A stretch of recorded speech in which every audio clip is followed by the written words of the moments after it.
Okay, so we've got this seated row machine, and this can be used to target a number of different muscles within the back, but it's got a few little pieces we need to set up first to adjust it to make it perfect for you. So the first thing we want to do is adjust the seat height. So this pad is in the middle of our sternum, in the middle of our breastbone. So I'm going to find the yellow handle, I'm going to take the weight off my feet, I'm going to come down, and that for me is about right. If you feel like it's going into your stomach and it's stopping you breathing, you're not in the right position. The next thing we want to adjust is the length of this input arm here. So I want to be able to reach forward and get quite a good stretch. At the moment, that's not really much of a stretch for me, and I could actually reach beyond those handles. So all I'm going to do is pull this down, and I know for me, it's on about a 7 or an 8. As always, with all these machines, make a note of the markings. So this is number 7, this is number 5. I know next time I come in, I can get the exact right setup for myself. Now, I've got 2 options here. The first one is to pull high and wide, and the second one is to pull closer. Now, if you've seen any of the other videos, typically when we're rowing close to the body, that's going to be more of our lats, those muscles that make us nice and wide. And if we're rowing a little bit with the elbows up and high, that's going to be more of the upper back, the muscles that move our shoulder blades, called scapular retraction and protraction.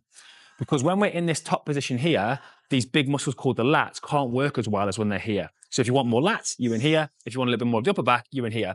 And we can play with other things like body position, but for today, this is enough. So we've got 2 options with this again.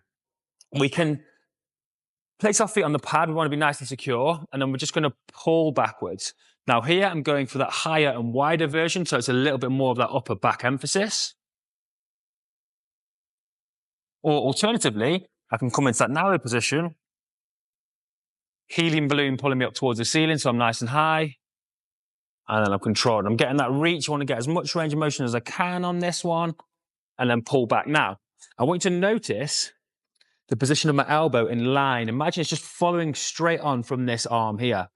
If you're trying to pull backwards and you're trying to pull so far that your shoulders start tipping forward or your elbows start coming away or up from not being in line with this pole here, then you've gone too far, okay? So you see people doing this and they're trying to pull it so far that other stuff's moving. That's not the case.